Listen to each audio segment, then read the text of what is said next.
I'm gonna tell you a story about a magical boat. The mightiest of them all. Unsinkable, they said. A boat where young Jack meets young Rose, but then a disaster happens. An iceberg. Oh no? Oh, the one with the animals. Ah, yes. You kids like that one. Okay, well, first of all, the boat isn't Noah's boat. I drew the plans, I brought him the materials, I even supplied the conditions for him to test it after construction, so technically it's my boat. I could have even blinked and also created the damn thing, but then how would I choose who to save? It wouldn't be fair. This way is totally fair. You build a boat, you get to live. You don't build a boat, you get to experience the world's first live raging river water slide. Hey, it's a win-win situation if you ask me. But back to the story, you may be wondering how the hell is it possible for Noah to build a boat so big that has every imaginable animal? Twice! A male and a female. Well, do you remember Carl, the guy who destroys my stories? Yeah. I still keep him here because somehow he takes my words and twists them in such a way that amuses the believers but also entertains the non-believers. And you know, it's always funny to watch the two sides battle to the death on those dangerous arenas of nowadays without reaching any kind of conclusion. You guys are alright, I like you guys. So, regarding the boat, I didn't say every possible animal, because it wouldn't make sense to save the fish from the flood. Actually, the flood is amazing for the fish. More places to explore, other fish to talk to, it's like a party to them. So anyway, no aquatic forms. Still, surely there are millions of animals in the land and in the air, right? Right! You are absolutely not wrong, amazing human. That's why I like you. You like things that make sense. And also things that don't make any sense whatsoever. It's quite confusing actually. But in this case it totally makes sense. Millions of animals inside a boat? It just doesn't seem possible. Oh, and Carl called it an ark, but it's more like a boat. And it's smaller than you think. You'll see, I'll get to that in a bit. But yeah, millions of animals would be impossible to manage. That's why I didn't say, "Bring 2 of every animal," but said, "Bring 2 animals of every kind." much better, right?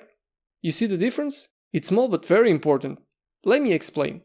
Life on Earth is organized in this system of classification. Take the house cat. We can start by identifying its kingdom, which is the animal kingdom. Then we move on to the phylum, which is vertebrate. Then comes the class, which is mammal. And the order, which is carnivorous. After that, it's the family, which is Felidae. The genus, which is Felis. And finally the species, which is Felis catus. And only then the name, which is Mr. Whiskers. When I said 2 of every kind, I wasn't referring to the species, but to the family. So I was really only asking for 2 hominids, which can be just 2 gorillas or chimps or orangutans, 2 felines, which can be leopards, pumas, panthers, cats, 2 canines, which can be foxes, jackals, wolves, dogs, etc. I think that's a reasonable explanation to lower the number, and a lot. Let's say 6,000 families times 2, a male and a female, so around 12,000 animals. But even then it would require the boat the size of a zoo to fit all the animals. The first thing Noah asked me was, "What about all the shit, sir?" And boy, nice going, Noah. Well thought. That would be a nasty boat. But then I remembered something and immediately told him he would only need a small boat. A very small boat. Forget everything you know. It was like a normal fishing boat. Now you must be wondering how a boat that small would be able to carry that much animals, right? Well, that's a good question right there. But sometimes you have to think outside of the box. How can I transport the animals without transporting the actual animals?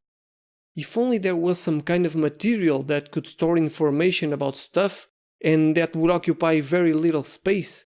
Something I could use later on to recreate the animals. Some kind of biological code that somehow, whatever, it's DNA. The boat just had DNA.